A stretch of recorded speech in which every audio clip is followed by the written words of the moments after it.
what was happening. That's what was scary. I couldn't open my eyes. Of course, my mom came into the room and she saw what was going on. A warm, a wet, warm washcloth. In a few minutes go by and I can open my eyes and I can see again. But it just made me think of, everything that has been going on. What's been going on? We know that we're under attack. We're in the middle of some sort of third world war. We know that the economy is in terrible condition. We know. But we don't really know where all this stuff is coming from. People talk about the New World Order, and I've been drilling down. I've been doing my best to try to shed light on this for people. The problem, in large part, is that we're also being fed misinformation, disinformation, propaganda designed to confuse us. And it's coming from adversaries, foreign governments, and they're the ones directing us to really hate our own government, hate our system, tear it all down. They're using a lot of people as useful idiots, turning Canadians and Americans into their soldiers fighting against ourselves. It's a very strange, confusing situation. I don't know. I thought about this, what had happened to me when I was 3 today, because I was just going to visit my mom. And I just remembered how terrifying it was. But the lesson that I learned from that at the age of 3 was it's just the fear of the unknown, the fear of darkness. Don't fear the darkness. The solution is the light. You need to open your eyes to see what's really going on. It's very difficult to do that, especially right now. But we have to. And we have to be careful not to be led astray so that we see things in a distorted light. Because there are many out there who are trying to get us to exactly that point. Because they are evil. Simple as that. And they want to destroy everything that we have built. Truth is the light. That's what I'm committed to bringing you. As close as I can get. And that means figuring things out as we go along together. Just like my mom coming in with that warm washcloth to open my eyes when I was 3, to comfort me and relieve my blindness, to give me sight.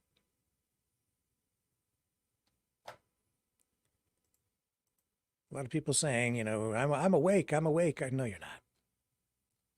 A lot of people out there think they're awake, and they're not. They're very confused, and understandably so. Most people who think they're awake are still walking around with only one eye open, still half asleep. But tonight and every night, I'll continue to work to shed light on things that will help us all open the other eye. A lot to share with you tonight. Don't go away. Someone very profoundly once said many years ago that if fascism ever comes to America, it'll come in the name of liberalism.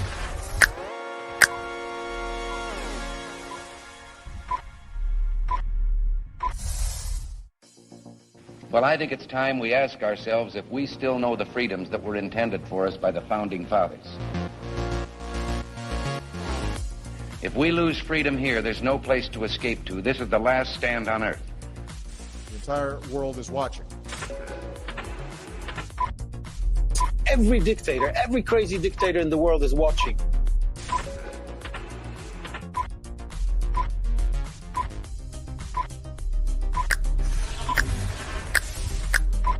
The world is watching. On TV, the entire world is watching. On social media. But the entire world is watching, and yes, they are seeing what we have apparently bravely been willing to say that others are thinking. Stand for freedom. Literally stand for freedom. Let's get this done. The entire world is watching. We're at war with the most dangerous enemy that has ever faced mankind in his long climb from the swamp to the stars. Maverick News. Maverick News. Maverick News. Let me have more control of my own destiny. The world is watching. He's a fighter. He's a survivor. President Trump, defiant, strong. He is determined to make America great again. Pay tribute to the 45th President of the United States with this collectible t-shirt from the Maverick News Memorable Moments collection. Even a would-be assassin's bullet could not stop him. Instead, he emerged with his fist in the air ready to fight. For freedom. Get your Trump Fighting for Freedom t-shirt with any donation of $30 or more to Maverick News. There are 2 iconic artistic designs to choose from. But there is only one way to get these. Donate at freedomreporters.com. Support free speech. Free media. Support Maverick News. Call 1-866-248-1490 or order online at supergeeks.tv.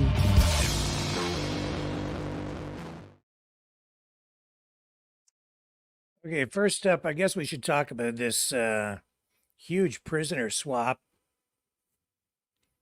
involving U.S. and Russian prisoners that include, this prisoner swap does include U.S. journalist, Wall Street Journal journalist Evan Gershkovich and Marine veteran Paul Whelan. They've been released. They were heading home. And on the other side, you have prisoners heading back where they're being greeted by Vladimir Putin. So which side do you want to start on? Shall we start with, well, I'll tell you what, tonight let's start with what's going on over in Russia, okay? Let's start there. I think I've got that queued up for you.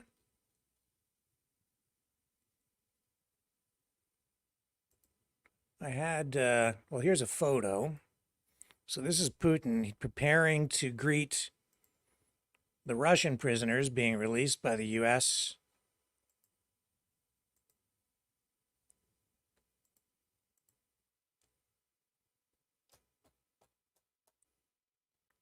And on the Russian side, you can see let's just check how the media is playing it over there. This is the biggest prisoner exchange between Russia and the United States since the end of the Cold War. I would say we are in the middle of, maybe not the middle, but we are certainly immersed in Cold War 2.0 right now. Okay, let's take a look at the way it looks over here on Sputnik. Russian state media. 8 Russians detained and held in several NATO countries brought back to fatherland, FSB. Says the Russian Federal Security Service, FSB, stated that 8 Russian citizens who were detained and imprisoned in several NATO countries have been returned to Russia.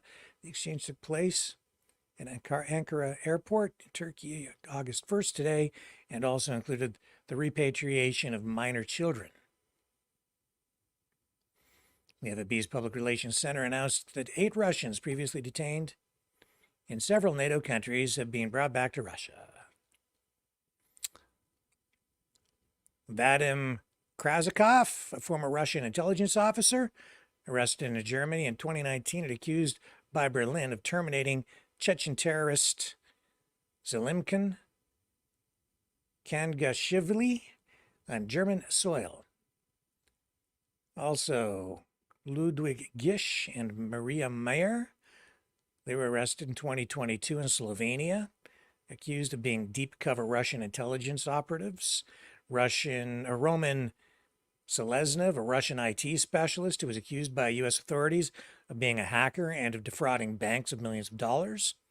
Vladislav Kalushin, a Russian businessman who was arrested in Switzerland in 2021 and extradited to the U.S. The American authorities accused Kalushin of participating in an elaborate hacked trade scheme that netted approximately $93 million through securities trades based on confidential corporate information stolen from U.S. computer networks. Vadim Konashchenik, a Russian businessman who the U.S. authorities claim has ties to Russia's Federal Security Service, the FSB. In 2023, he was arrested in Estonia and extradited to the U.S. to be tried on charges of smuggling dual-use technologies and ammunition from the United States to Russia. Mikhail Mikushin, a Russian national who was arrested in Norway while posing as a Brazilian academic called Jose Aziz Gemaria. The Norwegian authorities suspected him of being a Russian intelligence operative. Pavel Rubstov, also known as Pablo Gonzalez Yag, is a Russian-Spanish journalist who was arrested in 2022 in Poland on suspicion of espionage. So, on the other side, who is coming home to the USA? Evan Gershkovich, the U.S. journalist who had been working for the Wall Street Journal, detained by Russia in March of 2023.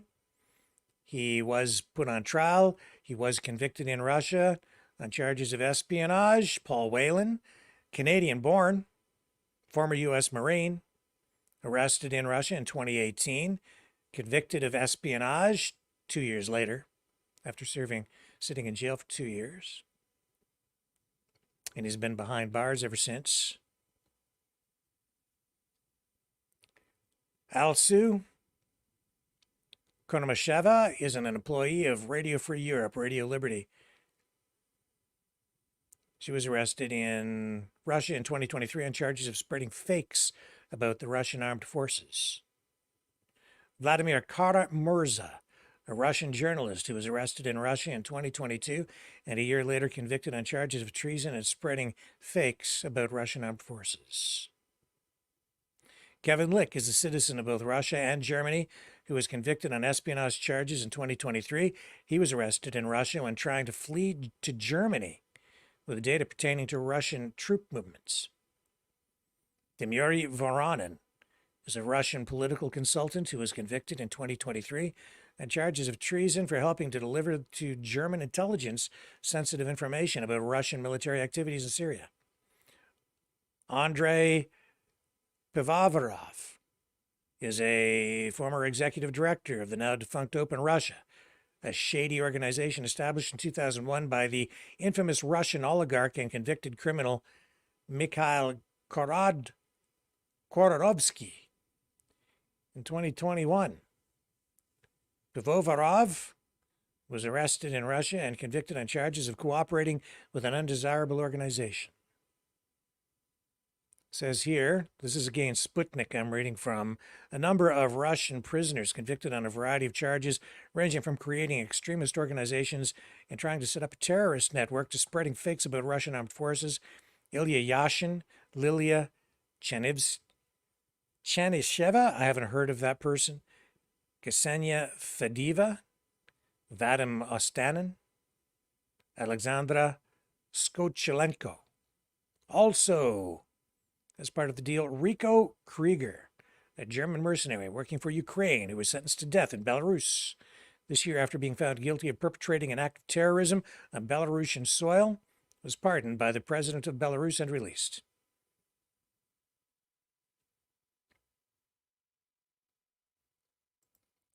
And let's take a look here. The FSB has published a video of citizens who were pardoned by the Russian president and exchanged for Russian citizens, as says here, boarding a plane before flying to Turkey. Let's take a look at that video, shall we? And then we're going to go to President Biden speaking about this.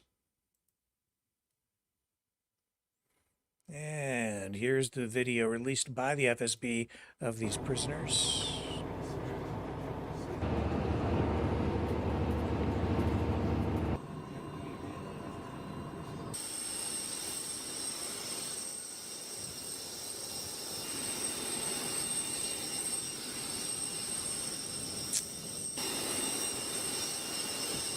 Here's Paul Whelan.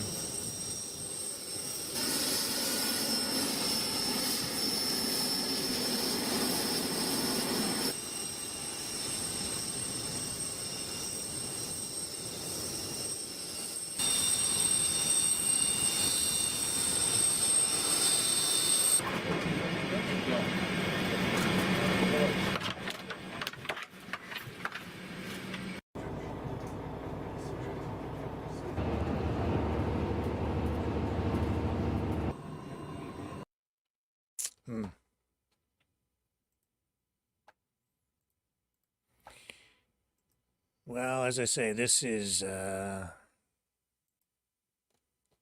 huge development. It's a massive deal. It actually involves 7 different nations, involves 24 people, and I just outlined them, including 5 Germans, 7 Russian citizens held in Russia, and 8 Russians imprisoned in the U.S., Germany, Slovenia, Norway, Poland. Biden says this deal that led to the release of 4 U.S. detainees, a feat of diplomacy and friendship. Diplomatic words. Here's a post on Twitter from Biden's feed on X. The photo of the prisoners on their way home. U.S. government released photo.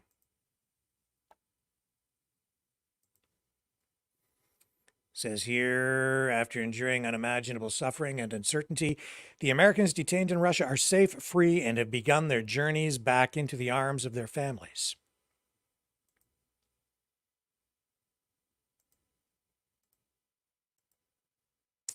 So, let me see here. Okay,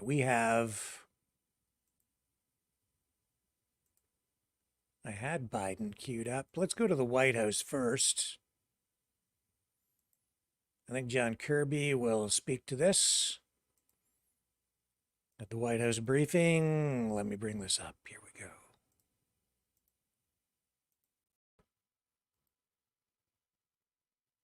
Computer's a little sluggish. Here we go. The United States war in China expanding its influence in the Middle East and may not be using its influence for the purpose that U.S. and allies believe to be positive. On the first thing, I believe I've already kind of addressed this. I'm not in a position to verify the reporting, certainly the statement by Hamas. I'm just not going to do that.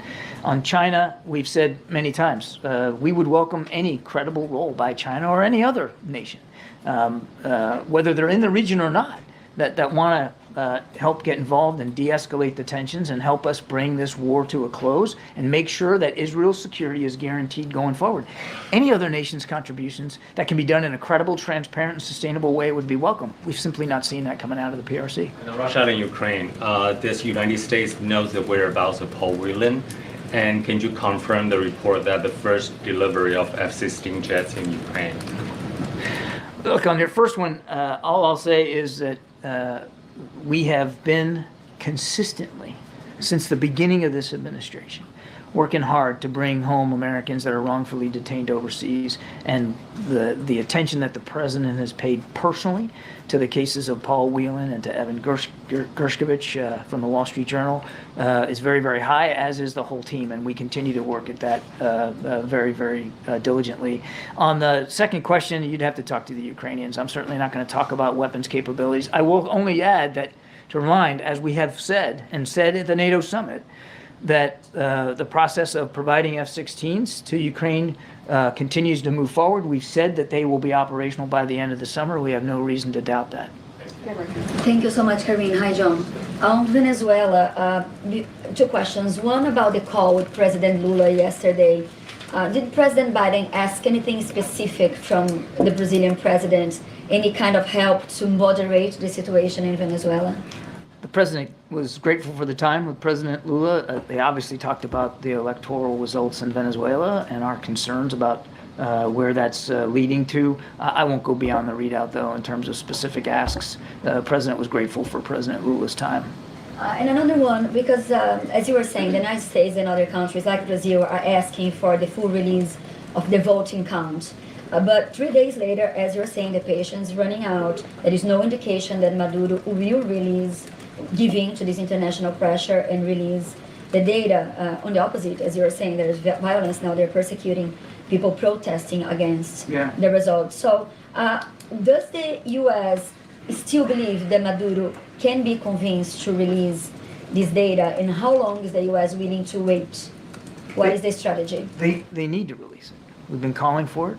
As I said, our patience is running out. Those electoral authorities, which obviously work for Mr. Maduro, they need to release the data, the tabulated data, so the world can see exactly what happened here.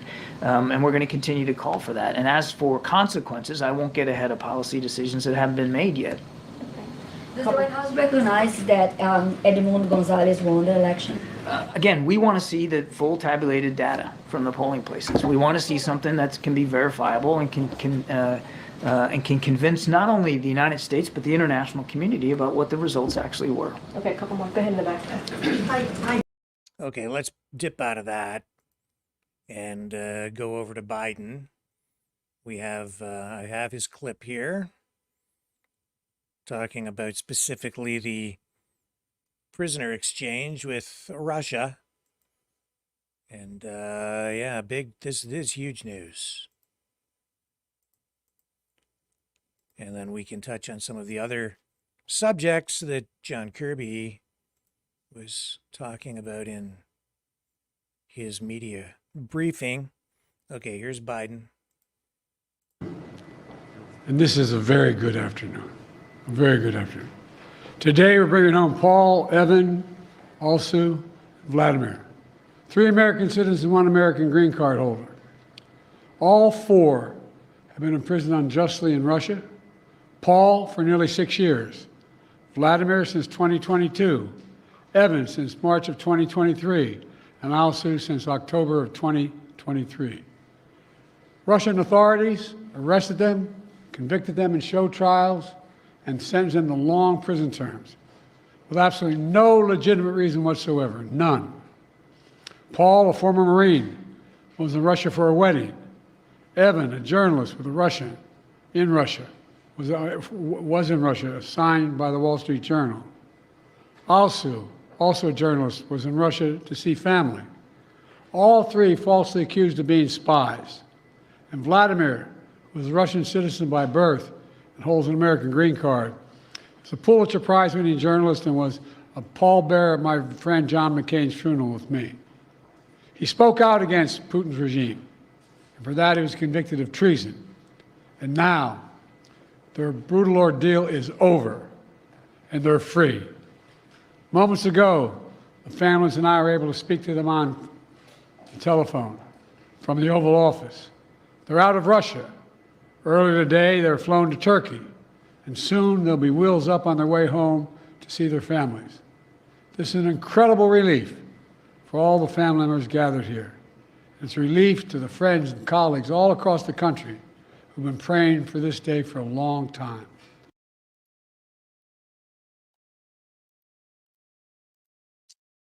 Indeed. Here's Here's footage now of Putin personally greeting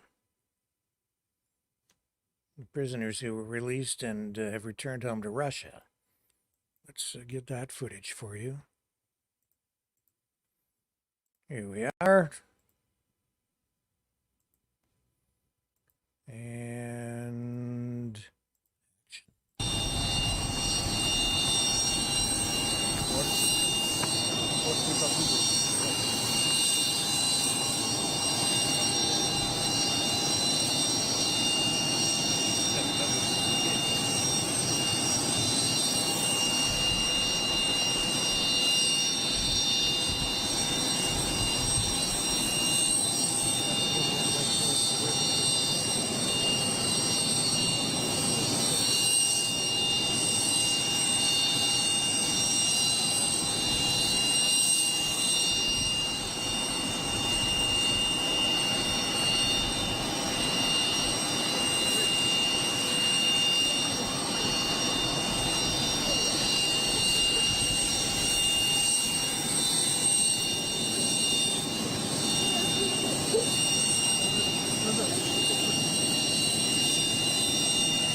so for those just listening on the podcast, prisoners, family members coming down the steps of this plane, being greeted by Vladimir Putin.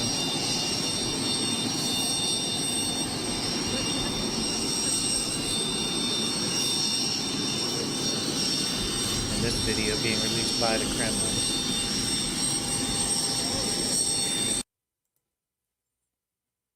Well, I'd say it's a positive moment in at a time when there are few of those.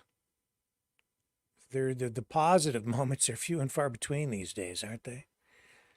What are we hearing about in the rest of the newser with John Kirby? We're talking about Hamas, the situation in the Middle East, F-16s in Ukraine. That's the other thing that is being highlighted in the media over in Russia. In fact, here, let's go back to Sputnik and I'll show you what I'm talking about. Kirby was asked if the delivery of the first F-16s has happened over in Ukraine yet. And of course, he didn't really comment on it directly. Over in Russia, Sputnik is, the headline kind of says it all, which is basically, actually, they've changed that headline. The other headline was basically saying that they don't have any choice. They're just going to have to destroy all the F-16s. But let's just read a little bit of this article to get a sense of how they're viewing this and the way that they're reporting on it. It says here, the F-16s that arrived recently in Ukraine will not change the reality on the battlefield and will mark the end of Ukrainian President Volodymyr Zelensky's never-ending quest to find a NATO weapon that could push the Russian army back. Throughout the conflict in Ukraine, advocates for continuing the conflict continually pointed to the next Western weapon that would arrive in Ukraine and finally demonstrate the superiority of NATO technology over the Russians. First, it was the Javelin weapon system. Then it was the Bradley fighting vehicle, then the Leopard tank, then the Leopard 2 tank, then the HIMARS, then the ATACMS, and finally the Abrams tank. Every previous alleged game-changing weapon failed to turn the tide, as Russia had an effective countermeasure for each of them. The only remaining weapon that NATO is willing to give Ukraine is the F-16 fighter jet, promised a year ago. It took far longer than predicted to train Ukrainian pilots on the system.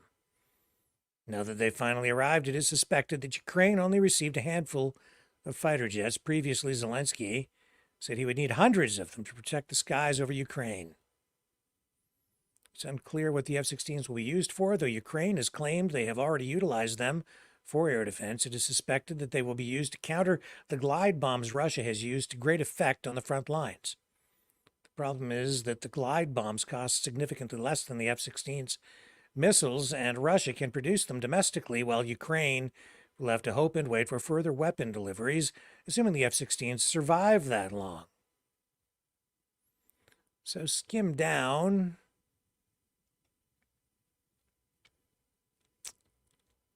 And what it really comes down to is they're talking about, yeah, they're just going to have to destroy these things.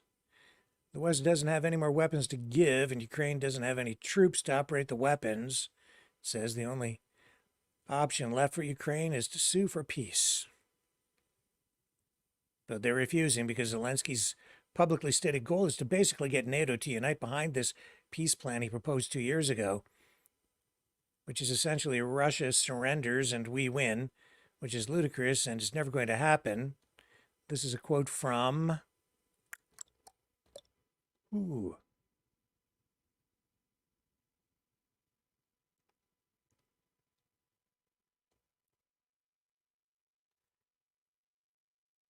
This is, sorry. I'm trying to just figure out who it is that they're quoting because I skipped by some paragraphs here. Maverick.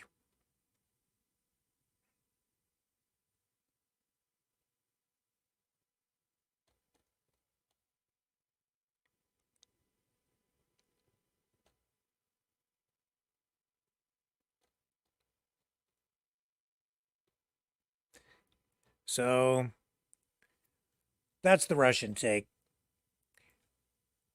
Now, I've been consuming some information about the situation in Ukraine, what the F-16s mean. Yes, it has taken a long time to get pilots trained. They're still in the process of doing that, as I understand it. It is a lengthy process. It is, there's more to this than just giving them some planes and saying, go fly them. This isn't a Hollywood movie. The pilots need extensive training, and it can take many, many months, even upwards of a year, to get them trained because there's a backlog in just training pilots, period, for all NATO countries. And that has been one of the main stumbling blocks, one of the main reasons for delays in getting these F-16s into Ukraine and then getting them into the air. But they apparently are there, even though John Kirby is not really talking about it, kind of deflecting and saying, go talk to the Ukrainians about it. They're there. And yes, everything that I've been hearing, and I think we've had some experts on this program saying this, and this is me just paraphrasing what I've been told and what you've previously heard here, is that yes, this is going to make a difference, but it won't completely change the situation in the field, on the battlefront. It will change the way operations are conducted because now they'll have additional air support. But the fighter jets alone will not shift the tide or change things in such a dramatic way that it will guarantee Ukraine's victory or anything like that. They don't have enough of them. Nevertheless, I know that they will have an impact in the field for sure. Okay, let me take a short break. We'll come back on the other side. And what are we going to talk about next? Maybe we'll talk about the Olympics. Men competing against women. Big story there today. He's a fighter. He's a survivor. President Trump, defiant, strong. He is determined to make America great again. Pay tribute to the 45th President of the United States with this collectible t-shirt from the Maverick News Memorable Moments collection. Even a would-be assassin's bullet could not stop him. Instead, he emerged with his fist in the air ready to fight. for freedom. Get your Trump Fighting for Freedom t-shirt with any donation of $30 or more to Maverick News. There are 2 iconic artistic designs to choose from. But there is only one way to get these. Donate at freedomreporters.com. Support free speech. Free media. Support Maverick News. Call 1-866-248-1490 or order online at supergeeks.tv.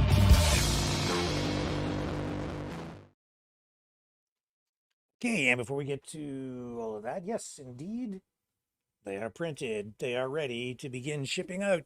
Here they are, the Trump fight tees. If you would like one of these, or if you would like one of these, a donation of $30 or more to Maverick News will get you one of these t-shirts. I'll send that out to you. Just indicate what size you need, which version you want. Just send a comment when you make the donation at freedomreporters.com. I'll bring it up on the screen. I like the Fighting for Freedom one. It was the gentleman that I have who helps us with that stuff. He went above and beyond. He took the design that I put together, the photoshopping and everything, and then he took it to the next level. He did the gradient on it and everything, so they're actually very nice. He went above and beyond. Very, very grateful for his efforts. Freedomreporters.com, $30 or more. I'll send you one of these Trump Fight t-shirts. Get them while they're hot. We do actually need to sell more of them to cover the cost of getting them printed. We need to sell, enough volume of them to cover the cost. So it would be great if we got a few more orders. You can also donate at maverickdonations.com. Same drill, same idea. Just comment when you send a message back. Just tell me what size and which shirt you would like. Now, if you just want a Maverick News shirt, that's cool too. We have those in stock. So a Maverick News shirt or one of those, $30 or more. That's all it takes. And you'll be helping us cover the bills here and supporting the program, supporting free speech as we fight for freedom every day. And over at the Olympics, men are fighting women, and women, it seems, don't want to be fighting the men. So here's, this is a big story today out of the Olympics. Controversial, of course. This is Italy's Angela Carini. She abandoned her fight with Algeria's Aman Khalef. So this was less than a minute into that bout. So the Algerian boxer, barred from the 2023 World Championships after failing a gender eligibility test. And there he is, he, in the ring with Angela Carini of Italy. And that was it, less than a minute in. She just raised her hand, stops the fight. She had absorbed quite a number of jabs from her opponent in the opening seconds of the round, but too much for her. And Carini went into the ring. She says, she's too strong. She apologized to her country today for lasting only 46 seconds. She'd worked, she said, very, very hard for that moment, only to have it end that way. She said, I had entered the ring to fight. I didn't give up, but a punch hurt too much, and so I said enough. I go out with my head held high.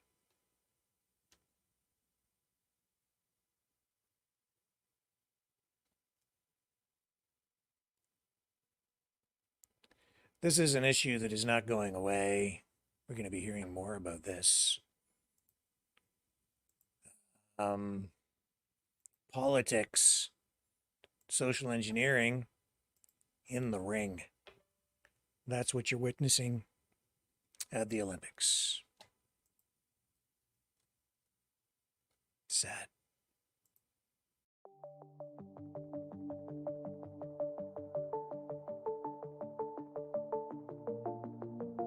Greetings, brave Mavericks. Our quest for truth continues. We go beyond fake news. Together we expose propaganda. Together we pull others out of rabbit holes. We are maverick thinkers. We are all unique individuals. Defenders of individual rights and freedoms. Credible. Trusted. Grounded in reality. Maverick News. Maverick News. Defending free speech. Free speech. Donate at freedomreporters.com. Do it now. Tomorrow may be too late. Maverick News. The world is watching.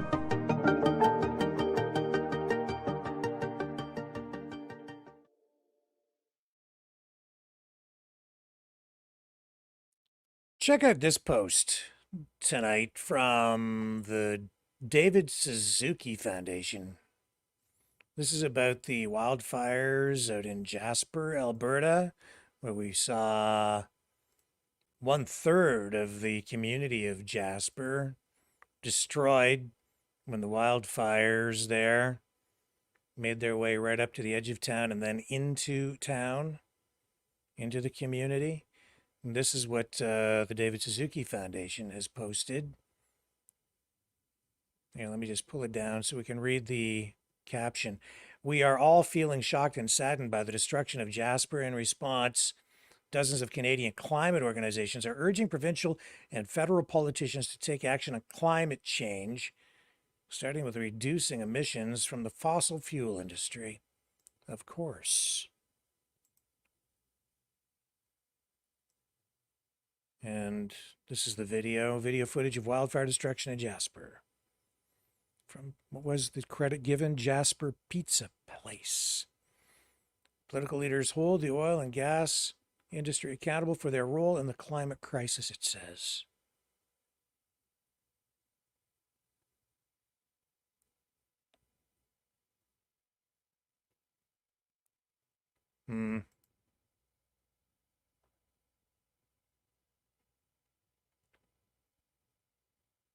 Well, like I said at the beginning of the show, I think a lot of people either have only one eye open or in some cases both eyes closed and are really blind to what is really going on.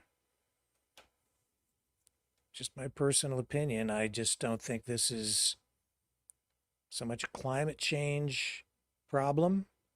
I think it's a forestry management problem.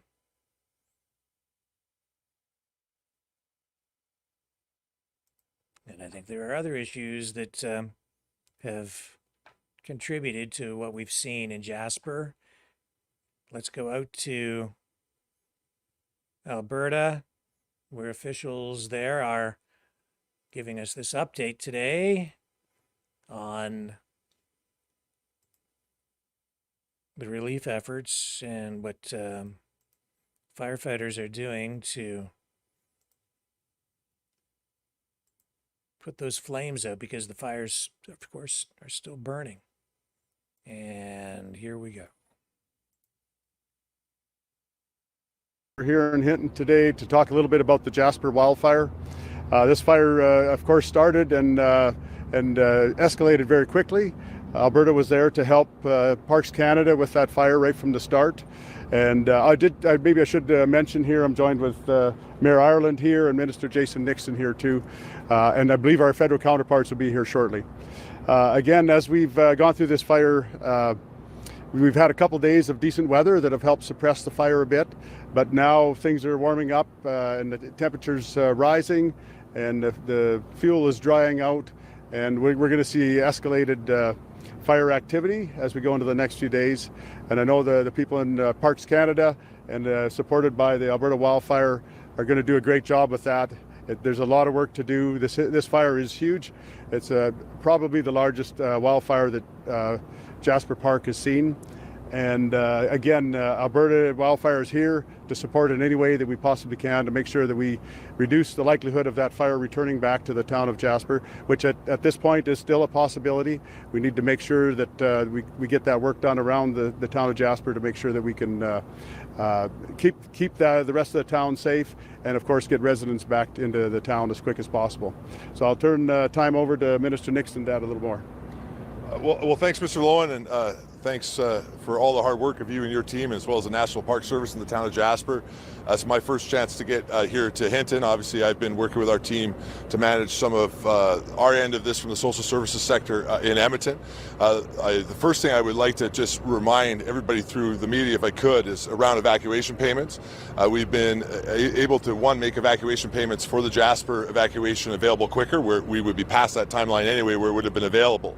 But looking today on the way up, where about half of the people that have evacuated Jasper that are eligible for payments have registered. And so I just want to encourage everybody who did evacuate Jasper, whether that would be a permanent resident, a temporary worker, or even a temporary foreign worker who are eligible for that support, to go to alberta.ca, where there will be a variety of website links and phone numbers to be able to get people to those evacuation payments, as well as to make sure that people go and register with Red Cross, which is also making about $750 payment on top of the $1,250 per adult and $500 per child the Alberta government is making available. I want to be clear, those evacuation payments are designed for the evacuation component.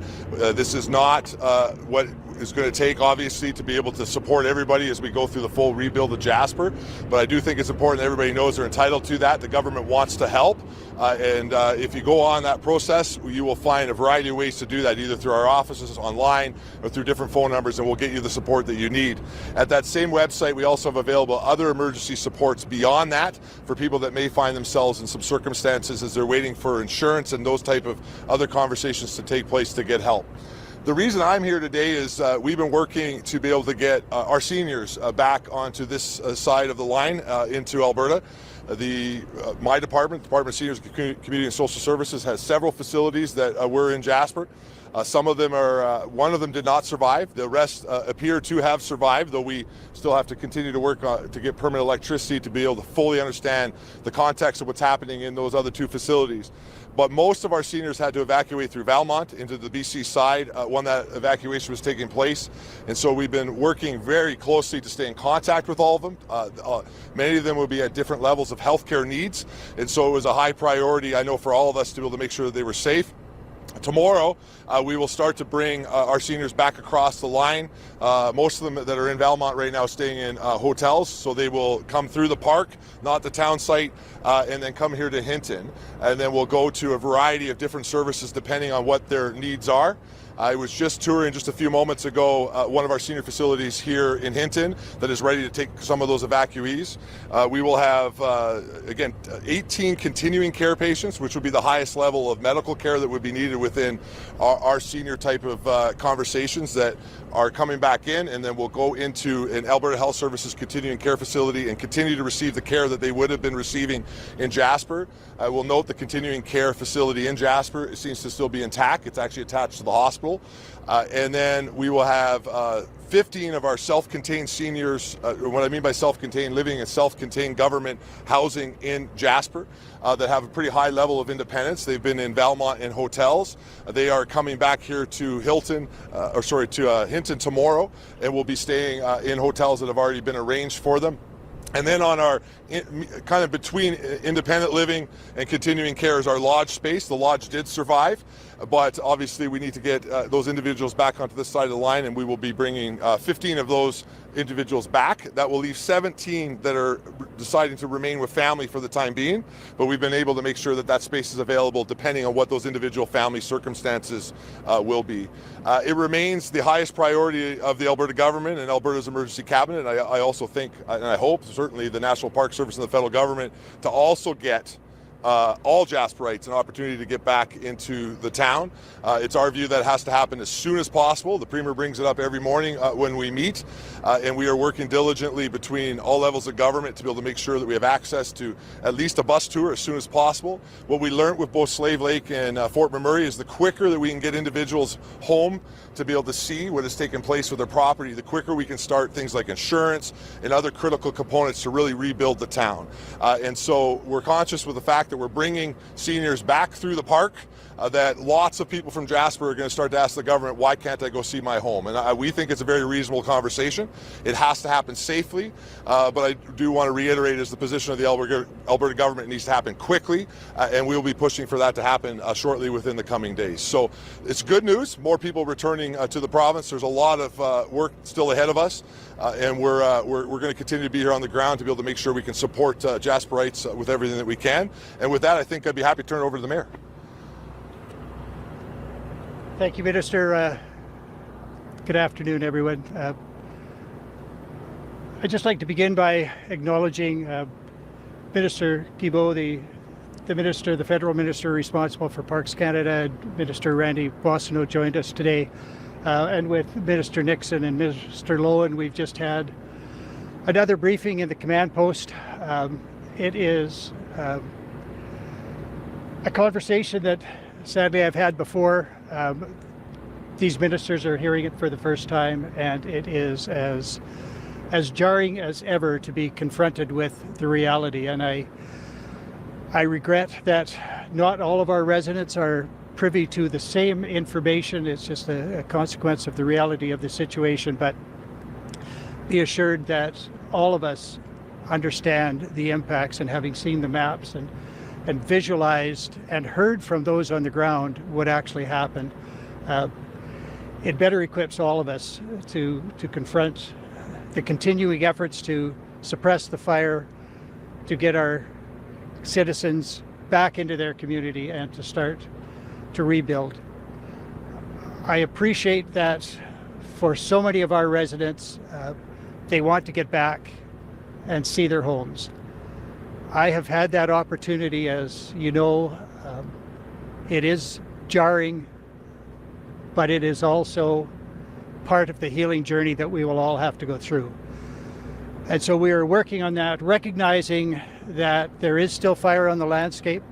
We can only let people return when it is safe for them, when it is safe for the people still on the ground responding to the wildfire that continues on the landscape. And we acknowledge that weather like this, increasing temperatures, decreasing humidity, and a forecast of increasing winds are all prescriptions for fanning the flames, and it will happen. So we are cautious, but we recognize the need, and we're working to that. I thank Minister Nixon for the good news about our seniors who will soon be back in the province. I know they're desperate to get back at least closer to home.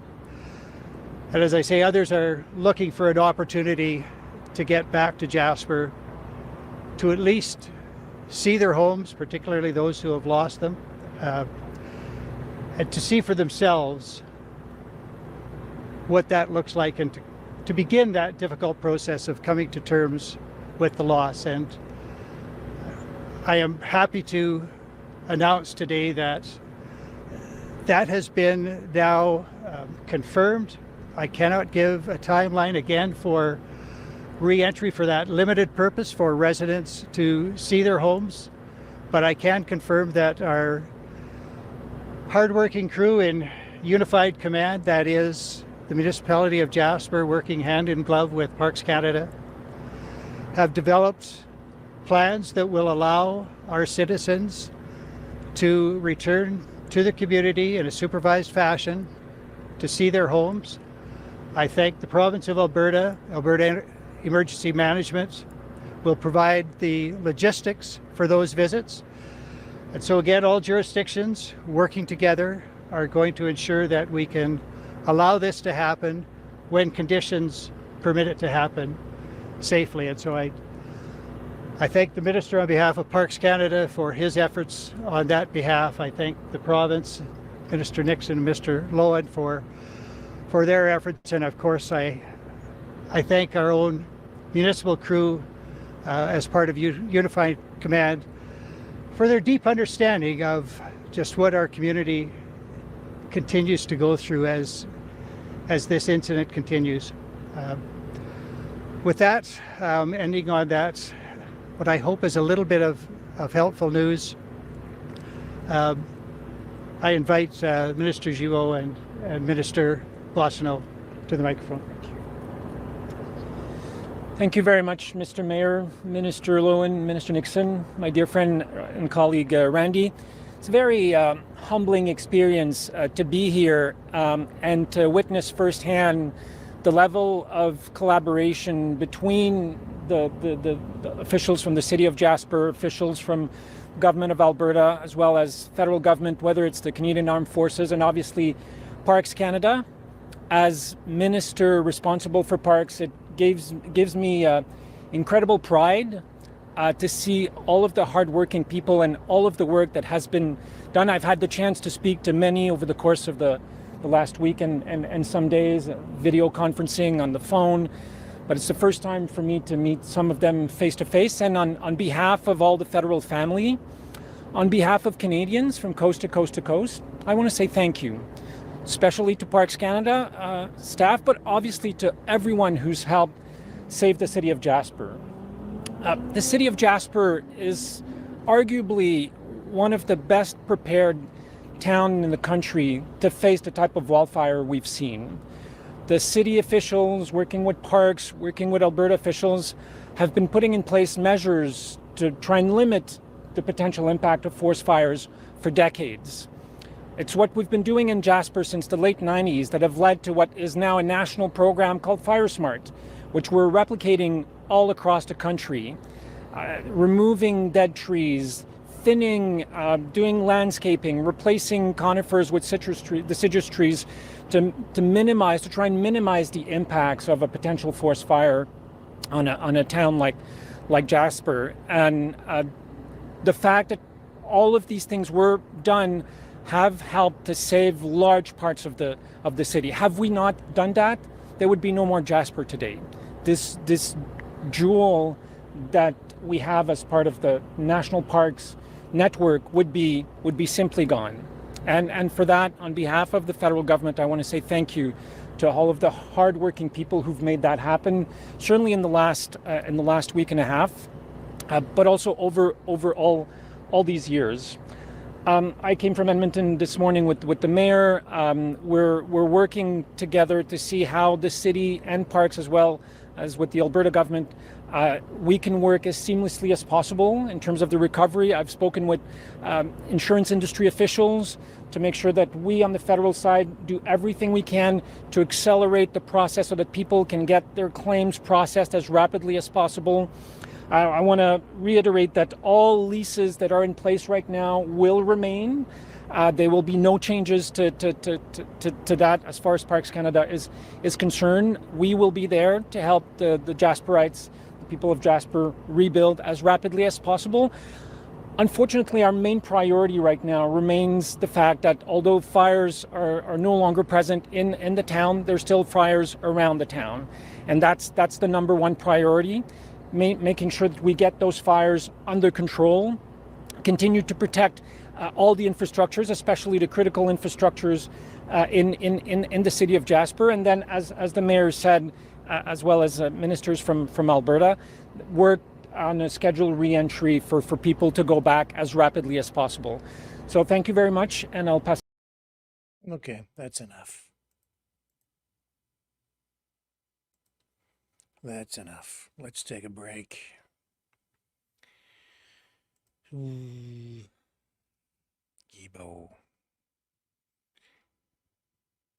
That's the guy who was arrested after unfurling the Greenpeace banner on the CN Tower. He scaled the CN Tower. But he's not extreme or anything.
Maverick News.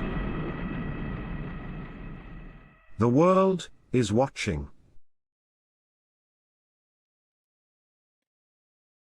Here's the cover of the New York Post today. Check this out. Atrocity of justice. We told you yesterday about the deal for the 9/11, one of the 9/11 masterminds, who reportedly worked with Osama bin Laden. A deal for him to plead guilty. This is, it's been a lot of years since 9/11, but this is the cover of the New York Post. Atrocity of justice, 9/11 mastermind, spared death penalty and shocking plea deal. And then an editorial comment underneath. As an addition, he says he deserves hell. So I see that, and then we see other people trying to defend Khalid Sheikh Mohammed.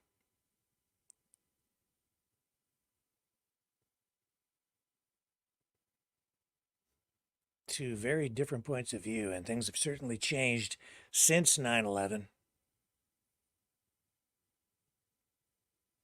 The whole country came together on 9/11 for a very short period of time. The United States, I'd never seen anything quite like it. The United States unified. Maybe the most unified the country had been since, what, World War II, maybe? I wasn't alive during World War II, but I was alive during 9/11. I remember it very vividly. And yeah, there was a lot of patriotism, and everybody got behind the USA, even in the international community. You saw really the world kind of get behind the United States. What does that tell me? It tells me that even though through all of this confusion, with everybody attacking the United States, at the end of the day, people actually do appreciate what the United States stands for. And I think people do understand that if the day comes when the United States is torn down, the world will miss it. We'll all miss it. We'll want it back. Gonna want it back. But right now, a lot of people working against the interests of the United States. The country is polarized. We are seeing escalation in these wars around the world. Look at what's going on in Venezuela. Security forces loyal to Maduro in Venezuela have taken up positions in central Caracas, near the palace. All of this following allegations of fraud in that election, and Maduro, from what we're hearing here right now, he's fortifying the palace. Worried about protesters gathering there. Let me bring up some video for you.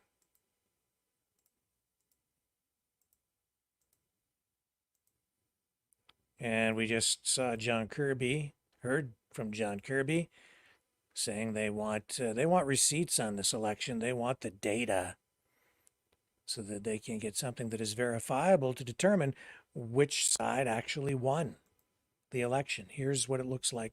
It's in the palace. ¿Qué tal acaba de llegar esto?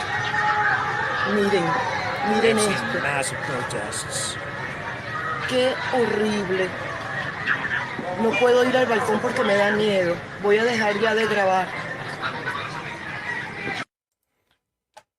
Tonight, the thumbnail for the main channel is "The storm is coming." Yeah, I don't think we can stop it at this point. It seems inevitable. We're seeing what's going on in Venezuela with the protests, questions about the integrity of that election. I would say you're seeing the same battle lines being drawn there that it's predictable at this point who's going to line up on one side or the other on these issues now, because the masks have come off, the countries have revealed who they're really aligned with. It's becoming clearer by the day.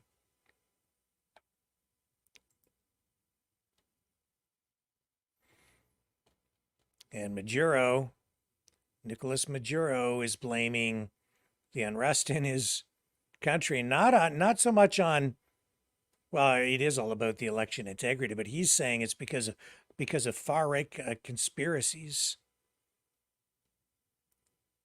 He's gone on the offensive after people have accused, especially people from the West, they're accusing Maduro of running a fixed election.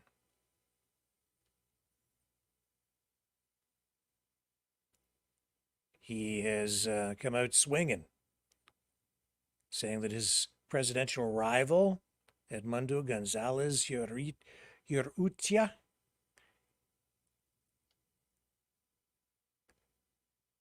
he addressed journalists today, Maduro did, and says that he had a landslide victory, and claims that the unrest is really being choreographed, orchestrated by far-right political forces and outside political influence. Peru, I think, has been the first country to formally recognize Gonzalez as Venezuela's president-elect. On the opposite side of this, but Maduro says that his opponent will never, ever be able to take power. So as much as Maduro says it was an authentic election, a lot of people questioning it, and some countries refusing to acknowledge Maduro as the legitimate leader. Let's bring up a clip of him going on the offensive, talking about all this. Nicolas Maduro. Del gobierno de Estados Unidos a respetar la soberanía de Venezuela, a dejar de amenazar a Venezuela, podemos retomar el diálogo. Pero sobre la base de un punto único, cumplimiento de Qatar. Se movía por el mundo para instalar este escenario en Venezuela. Yo tengo que decirlo todo.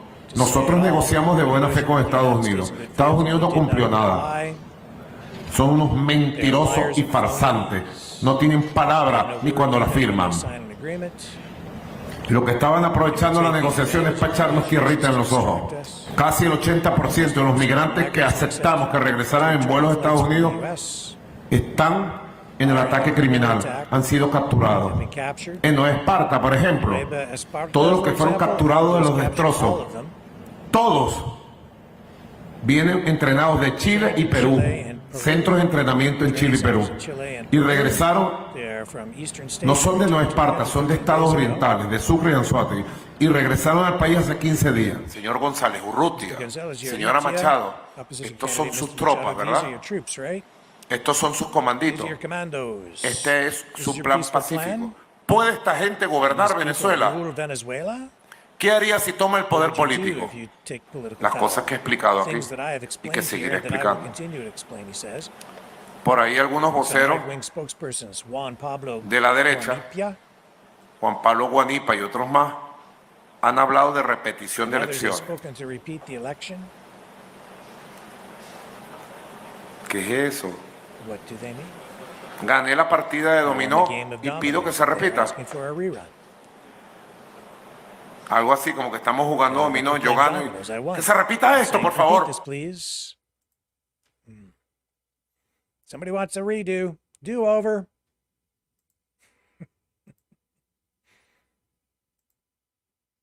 I'm laughing, I'm chuckling, but I shouldn't be, because this just adds to this international powder keg. Everything I'm reading, everything I'm hearing, everything I'm being told suggests that we should see some sort of major retaliation from Iran within the next 2 days or so, because of those assassinations that have taken place in the Middle East over the last, well, 3-4 days, losing track of the days. Hard to tell exactly what's going to happen, but you know, when the Iranian leadership is vowing to take revenge against Israel, and you see the United States moving into position to provide support. We saw what happened the last time. We spoke about it on the show yesterday. Yesterday, yes. Yesterday with Kevin.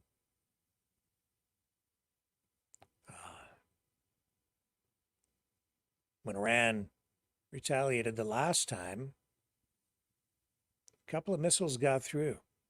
The prediction from some people is that, of knowledge, who I've spoken with, they are suggesting that we're going to see maybe twice as much firepower being used by Iran against Israel this time out. So it looks like Israel might need a little bit more support this time around, even more than they had the last time. It was an international effort involving, I don't remember exactly how many countries, the United States certainly at the forefront, providing support, defense support for Israel in the last retaliatory round launched by Iran. Look for it in the next day or two. As I indicated in the thumbnail for tonight's broadcast, the storm is coming. It's already upon us. And this time around, it feels different because we're not hearing very much. Now it could fizzle out. Maybe Iran won't launch a major attack. Israel's been, I mean, they've shown their power too, right? Both sides. I think using these initial attacks against each other to signal, send a message, don't mess with us, we've got the firepower, posturing. That's what we've seen so far. Not full-blown, full-scale escalation in the war. Hezbollah in Lebanon, Iran on the other side over there. Israel potentially facing assaults on multiple fronts. Will Israel be spread too thin? I've seen some prominent I'll say pro-Hamas, pro-Iranian, or maybe just more accurate to say anti-Zionist, anti-Israel online influencers saying this will lead to the demise of Israel. In other words, Israel's going to get wiped out. And that's the kind of language that I'm actually hearing. We should all be worried about that, because the storm is coming, and that is, I think that's where the major escalation is likely to happen first. It's right there in the Middle East. And that's going to affect what's going on with the presidential election, no doubt about that. I have to kind of wonder sometimes, though, if the U.S. isn't fueling some of this because there is an election on. You know, it's the oldest election trick in the book. When you have a government, an administration, a regime, whatever you want to call it, in place, and they're not doing well in polling, sometimes they'll think they'll just turn to a confrontation, a war. Maybe they make things worse intentionally, or maybe even start a war in order to shift public opinion one way or the other. It's been done before, could be happening right now. We don't really know exactly what it is that is creating or causing all of this, but, you know, back here domestically in the United States, things really ramping up on the presidential election trail. Biden, of course, not running. Kamala Harris now filling that role, running for the Democrats. I mean, she'll be ordained, right? She's got the nomination from everything I'm seeing. Some people still saying, though, when the time comes for the Democrat convention, it'll be somebody else at the end of the day. I'm not so sure about that. Although, and it feels weird. This whole election campaign feels weird. We've never seen anything quite like it before. Presidential candidate dropping out, replaced now, but looks, I think, almost by default by Kamala Harris. But then Trump going yesterday, speaking to those, to the black journalists, saying that Kamala Harris has become black. I mean, fearless language when you think about it, especially coming from a man who wants to be reelected as president, who has previously been accused of being a racist, and then comes out and says something like that. He's truly fearless. But, you know, he was right when he said that Kamala Harris had, previously, originally, for a long time, told people, identified as Indian. And here she is on, well, I think it's a cooking show.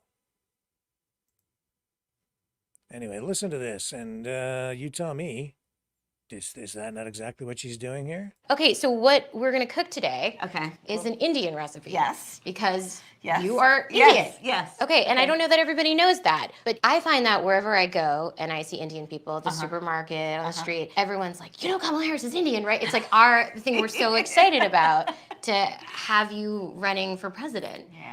So we're both Indian, Yes. but actually we're both South Indian. Yes. You look like the entire one half of my family. Okay, thank you. You do. I've been telling people You we're do. related already, Yeah. so this is perfect. It's basically true.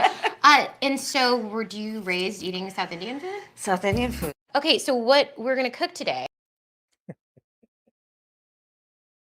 Race. Front and center in the election campaign. What could possibly go wrong? Everything.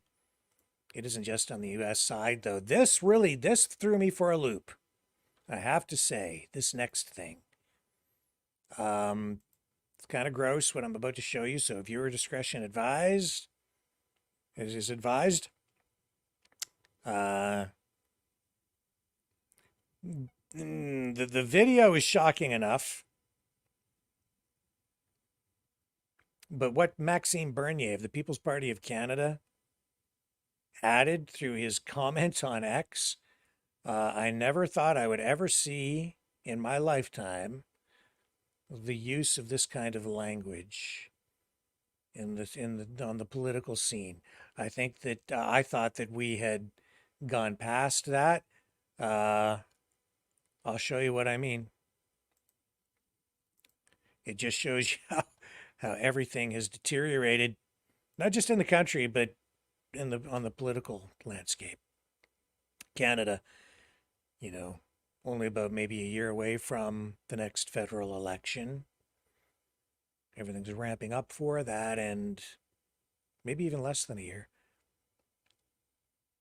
We don't have a set date for elections here the way they do in the United States.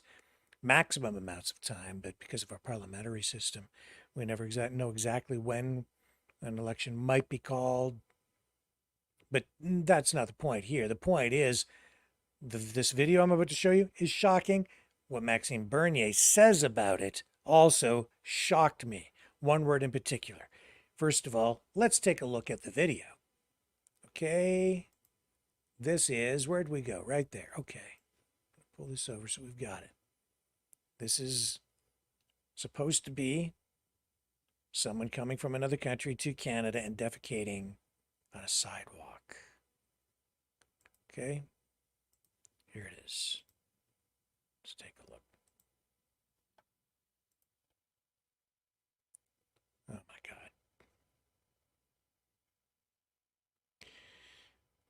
Okay. But it's the caption that Bernier adds that is also shocking. He says, and I'm quoting here, okay? Canada is literally going to shit, thanks to the mass immigration of third world savages. He used that word, who are enriching our culture and diversifying our way of life. And this video is supposed to have been shot in Niagara Falls. When I saw that word, when he used that word savages, I thought, oh my. Is that politically incorrect or what? But today, with the way everything has fallen apart in the court of public discourse, and what am I seeing in terms of pushback on that? Nothing. I haven't seen anyone criticize him for using that word.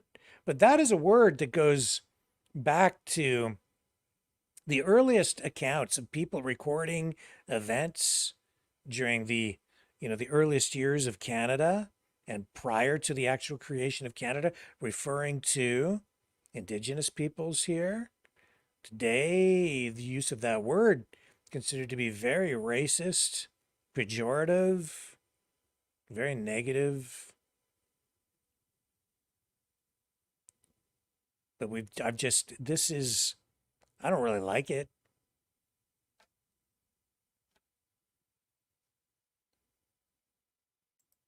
But it shows how inflamed the situation is. And honestly, it worries me. I feel like we've crossed a line. That we've allowed ourselves to stare into the abyss maybe just a little too long, because now many of us are falling in. I'm worried about it, folks. I'm worried. Because when we start dealing with these things in terms of race, it gets to a dark place very, very quickly. I don't have a solution sitting here tonight.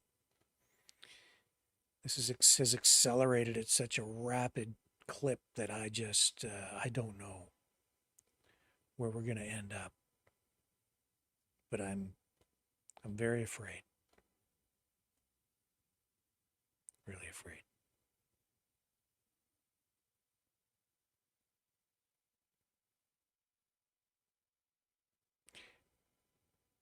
I'm going to take a break, and then we're going to come back and talk about what we're going to do for this week's Maverick Midnight Matinee. What movie we're going to run. Stay with me.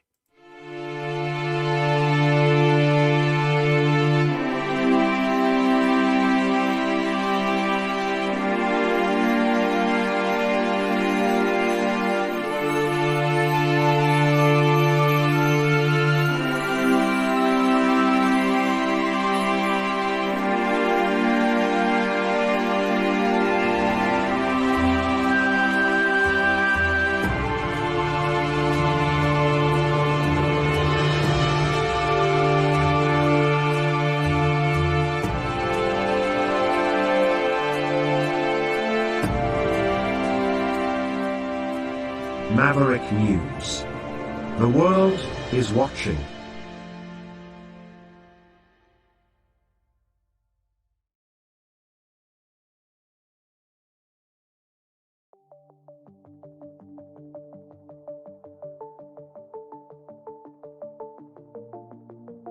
Greetings, brave Mavericks. Our quest for truth continues. We go beyond fake news.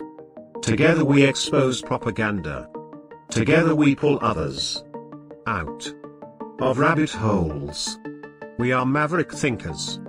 We are all unique individuals, defenders of individual rights and freedoms, credible, trusted, grounded in reality. Maverick News, Maverick News.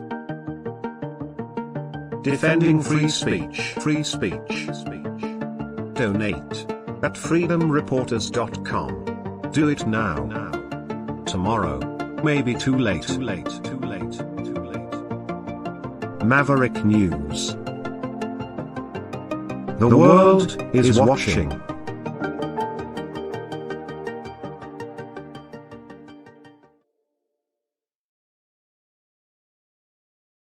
Okay.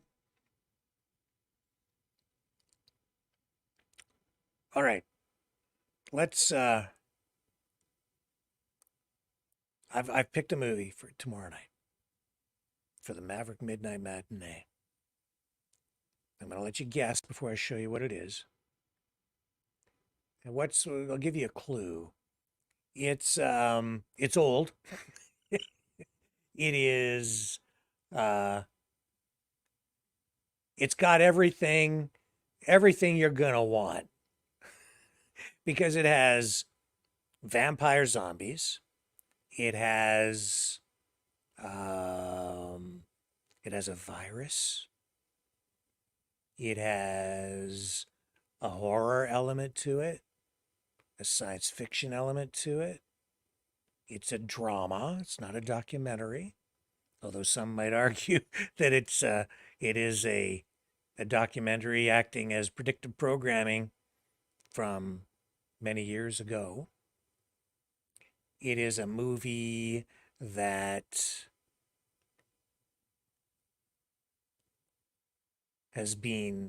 it was an adaptation of a story that has been made into a movie, several different movies, including one that is much more recent. But this version of the movie, it's about a virus, it's about vampire zombies, it's about depopulation. It's considered to be, by many, the best version of the story, period. And I think it is actually extremely well done, especially for the time. And the star, I would say it's one of his best performances ever. And the star of the male star starred in many horror movies. So there's another clue for you. Anybody? Any ideas? I'm gonna run the trailer in a minute. 28 days later. Any guesses? I'm looking in the chat. Anybody? If I don't get any guesses, I'll just have to show you.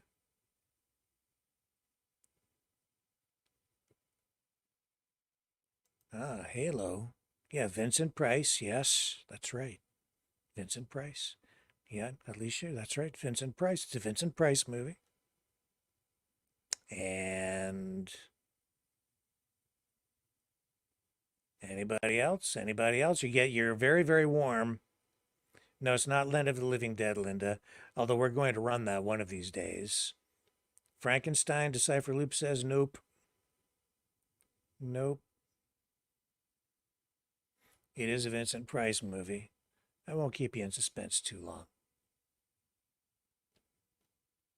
The Day After? Nope. SW says The Day After. No. Eraserhead. There's a cool movie. Maria? No, but it's not Eraserhead. That's a pretty weird movie, actually. Eraserhead. I haven't seen that. I saw years and years and years ago at the Repertory Cinema in Rismond. Greetings, Rick. Hello. And Dragon says 28 days later. Nope. No, good guesses, all of them. I'll just check over on Rumble again to see if there are any other guesses over there. Anybody? Any takers? Any other guesses? Come on. Give me something. Give me something. Anything. Anybody? The Good, the Bad, and the Ugly. No, that would be a Clint Eastwood movie. Not Vincent Price, but not a bad guess. And the Pink Panther? Nope. That would be more of a comedy. I don't remember any vampire zombies in the Pink Panther series. Could be wrong. Hellraiser? Nope. The Raven? Nope. Not the Raven. No. Edgar Allan Poe. Good story. No. No. The movie for tomorrow night here on the Maverick News Channel for the Maverick Midnight Matinee, The Last Man on Earth. We switch you to the state capitol, where His Excellency, the Governor, is speaking from the Executive Mansion. Further, I have, in conjunction with the federal government, Declared this state to be a disaster area.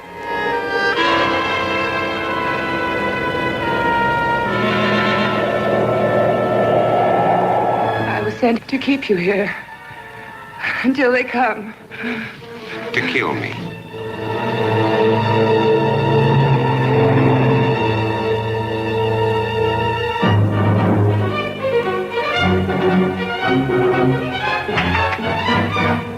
Vampires, alive among the lifeless, that make the night hideous with their inhuman cravings.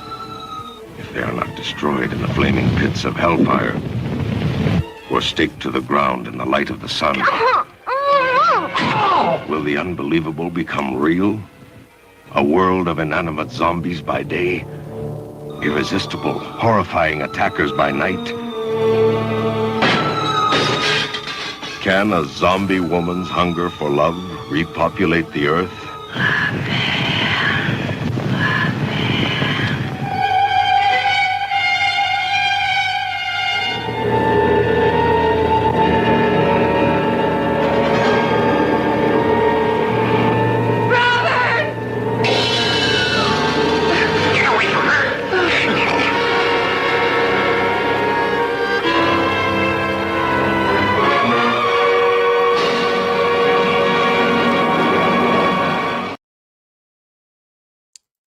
The Last Man on Earth with Vincent Price.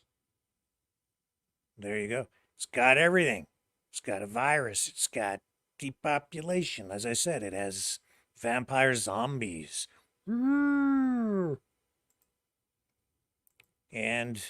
one could argue it even fits the bill for predictive programming. Look at what we just went through. And there was that Will Smith movie, I Am Legend, which was just awesome. Great movie. Also potentially predictive programming. That was a great flick. It's based on the same story. This one, it's great. Vincent Price, great performance. We'll have it for you tomorrow night right here on the Maverick News Channel. 10 p.m. will be the start time for Maverick Midnight Matinee, but I will be here for our regularly scheduled Maverick News program at 7 p.m. Eastern Time so that we can dig into the day's top news stories and we can continue to work to get closer to the truth. Remember, there's nothing to be afraid of. Even as JFK said, there's nothing to fear but fear itself. So if you think about it, I think right now our eyes, as I said at the beginning of this program, they're all kind of almost glued shut. We know there's stuff going on, but we can't quite figure it out. We don't really know what it is, and that can be very terrifying. Who is it? What is it? Who's doing this to us? I think soon things will become much clearer. I think everyone's eyes will be opened a little bit more very, very soon. A lot of people, because of everything going on in the world, as we inch closer to, the storm, which I think is inevitable, at this point, it's going to become clearer to us who's doing what and why. So don't be afraid. Soon, all of our eyes will be open, and I think there's always hope in truth, right? Because then we'll be able to figure out exactly what we need to do. It's coming. The storm is upon us, but so too is truth. Love you guys. See y'all tomorrow on the flip side.